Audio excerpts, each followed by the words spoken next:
We're doing tier list. I wanted to do a tier list video of my favorite One Piece arcs for the channel. I haven't really done any of these tier lists, but I've always enjoyed watching the videos and finding out people's selections and stuff like that. So mainly do openings, but I wanted to get into like everything One Piece. Love One Piece. So we're gonna go over the arcs of One Piece, favorite top to bottom. This is a completely biased list of mine, and we're gonna go from beginning to end. I am in the early stages of Egghead, so that one, well, I probably just won't rate Egghead. I might put it where I like it now at the moment, but it's I haven't seen enough of it yet. So, all right, so we're gonna do East Blue first. So I'm actually not a big fan of East Blue. Like, I mean, I like a lot of the character arcs in it. Like, you get the Sanji, like, the Sanji place, Zoro. You get to meet all the Straw Hats in the beginning there. And obviously, I guess East Blue does have Arlong Park involved in it as well. It is a good. It has some pretty good highs, but it's kind of a slog. It was one of those arcs that kind of took me a little bit to get into. After the first like 30 episodes, I kind of slogged through it, but it does have some really good moments in it as well. Mainly, like I said, because of Arlong Park, and it does have big character moments. It's probably going to be more lower A, because it's, like I said, still has a lot of those slow pace moments to it. Drum Island. I do like Drum Island. Chopper comes in at that point. It's got some really good Luffy moments. Him carrying Sanji and Nami climbing up the mountain. That's huge. That's a good emotional moment there. But as it is itself, it's actually one of my least favorite arcs. I'm not gonna lie. Not because it's bad. It's just because it's long and it feels like it slogs for a while. But yeah, let's keep it at C for now. I might adjust a little bit at the end. We'll see. Baroque Works. So now we're getting into the Crocodile arc, Alabasta arc. Alabasta is the first really strong arc. I wouldn't say it's S tier. It's high A for me. You get a lot of good character moments. You get the Straw Hats to start showing up. You get Vivi as a really good character in there. Crocodile is a great villain. You get introduced to Nico Robin. Ace is introduced. There's a lot of good characters in there. Baroque Works or Alabasta, these aren't labeled correctly, is a really good arc. I do like it. Like I said, you get the Nico Robin's entry there, and then you get the Vivi, friend lift up with the tattoo. Really good arc. Solid A plus. Really good. Skypiea. So I have a love-hate relationship with Skypiea. It is really important to the story and the future of the One Piece world, but it's really long. And a lot of the fights, especially early on, is I'm not happy with it. I love the Enel ending. Like, there's a lot of good moments there, but it lasts so long. Honestly, I like it more the Drum Island. The significance of it almost wants me to put it into B, because, like I said, there's so many, like, getting into the Nika stuff, and then the old world poneglyph stuff starts happening in Skypiea. Maybe I'll do low B. I like it better than the Drum Island arc. Davy back fight. Okay. This is D. It's funny. One Piece is pretty much a filler arc here. I don't think there's really anything special that happens out of it. It's just a filler, I believe. So it's got some funny moments in it, but it's definitely D. Like, it's not super long, so it could be worse, but it's definitely D tier. Probably the worst arc, I would say, would probably be Davy Back. I'm pretty sure everyone agrees with that. Now, here we go, Water 7. So Water 7 is my personal favorite arc of One Piece. It is the first. After this, I liked One Piece.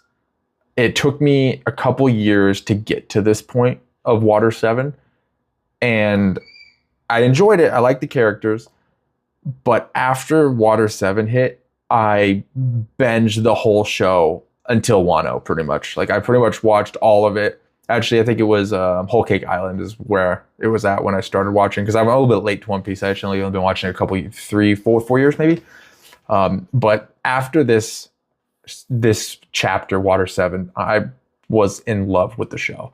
The Nico Robin, I Want to Live is like the first heartstring huge. Like, you definitely get some other good ones, like with the Nami arc and then some of the backstories. But Water 7 hit me real good, and it's my personal favorite arc. You get Frankie in there, you get the new ship, you get the Going Merry dying. It's just such solid hits back and forth the whole time, and it doesn't even feel that long. Like it's like one of the only arcs that to me doesn't have a whole bunch of slogging in it. Thriller Bark. I do like Thriller Bark. I like it more than Skypiea, but it doesn't have a whole bunch. Gecko Moria is definitely a big slog. He's definitely a disappointing villain, but I still like the premise of it.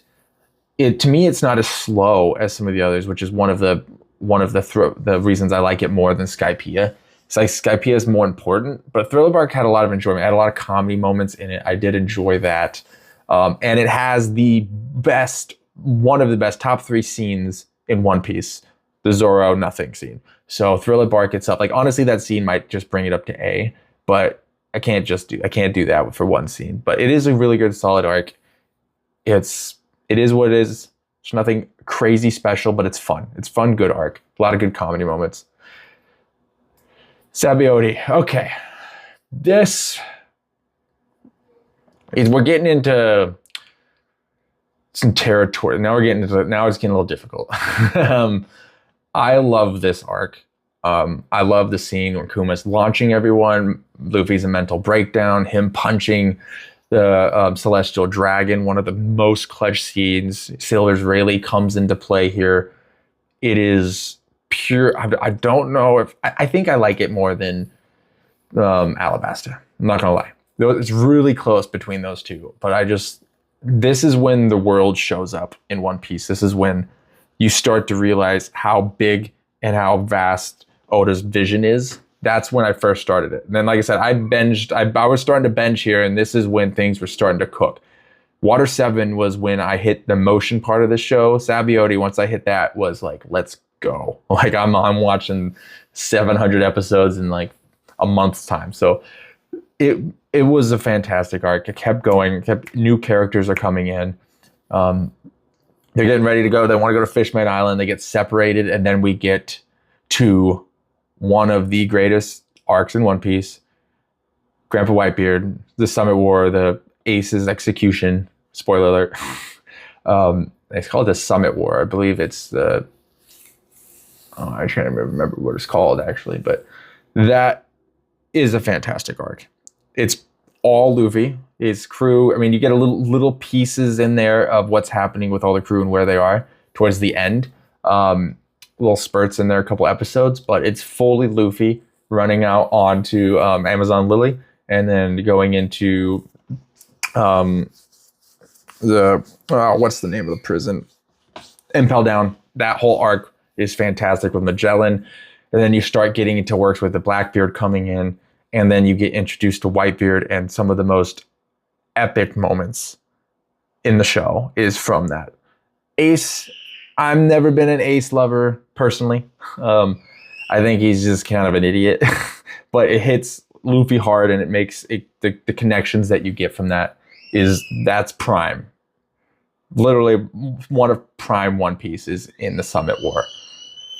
One of its peaks. It has good peaks, but that was a fantastic arc. There's so many good moments in there with Garp and Luffy, and even with Whitebeard and Ace. It's chock filled. And then you get Mr. 2. We all love Mr. 2.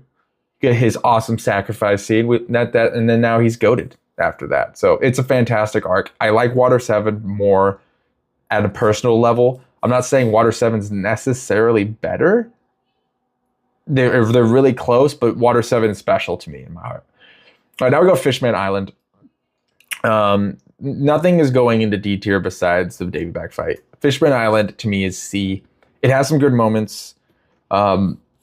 It's the first time skip arc, so there is a lot of cool stuff. You got the what is it, 50,000 or something like that. Luffy conquered hockey, locks people up with that, and that's an epic scene. You have the blood transfusion with him and Jinbei.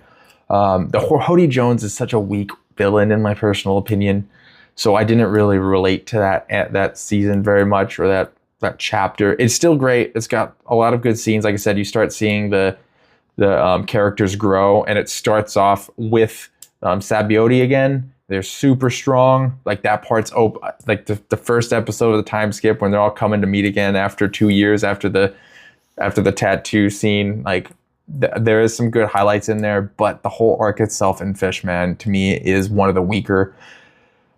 The only reason I think Drum is a little bit better is because Chopper does have a good backstory and he's such a big character. So I think it just creeps above Fishman a little bit. Punk Hazard. So I actually like Punk Hazard. It's nothing crazy.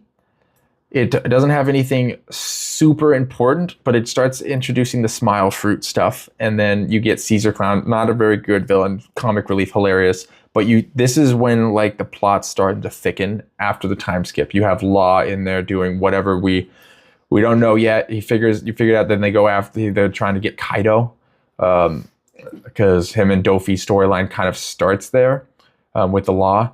It's fun. It's not crazy long. It's enjoyable from beginning to end. I love the swapping, the sex swapping between all the crew members with Law. Like there's a lot of funny stuff in there, but there's a lot of epic fights. Law heart switching things going on, and then at the end, Dofi comes in, messes up Smoker, and then like Aokiji comes in. It's just Kuzan, Aokiji, the same character.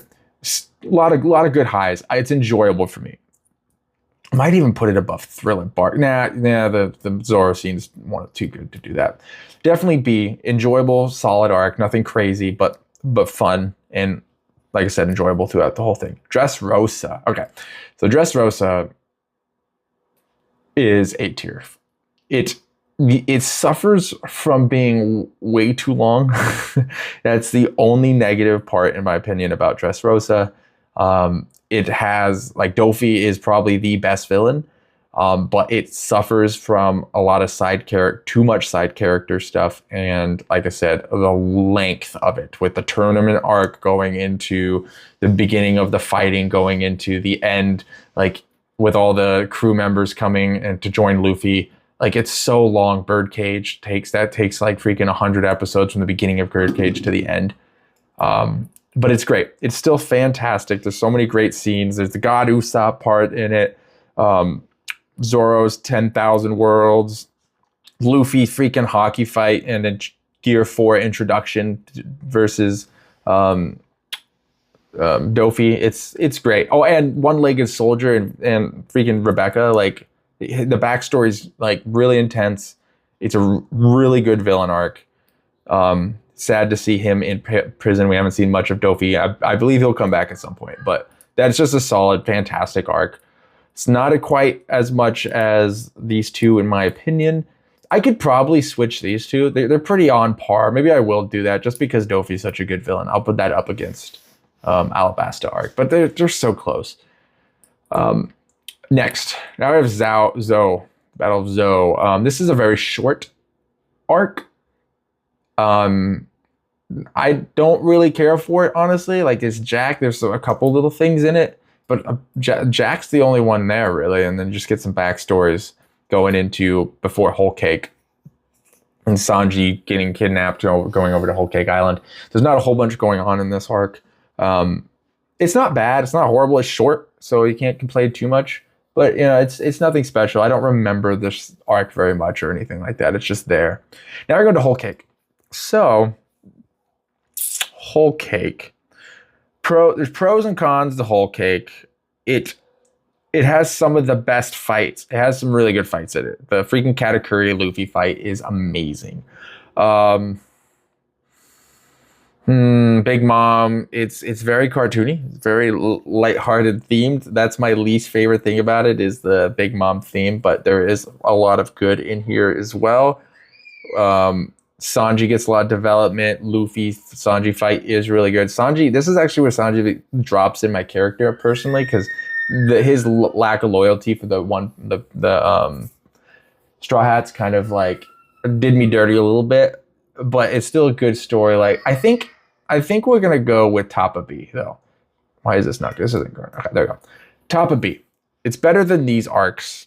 There's a lot of importance in it. Him learning observation hockey and the massive fight. It's fantastic. Then you get Jinbei joining the crew. The first like actual showing of Yonko level stuff going on. Well, I mean, I guess we had one Whitebeard over in that war arc, but it's still a really good arc. It's long, but it's not as long as like Dressrosa or anything like that. So, but it definitely doesn't have as much. The villain's not as strong. Katakuri's not even really a villain, but there's a lot of good moments in it. It is fun. I didn't not enjoy watching it, so that stays there. I like that. The Reverie. So this is another really short one, but I do love it. Like, it's, what is this, like 5 episodes or something like that? It's just, Vivi and everyone going to the Reverie, but it does show a lot of, characters reuniting, which is really cool to see Oda bring everyone back together. You get into the Sabo story, and it's starting with the Kuma stuff, which is getting really good.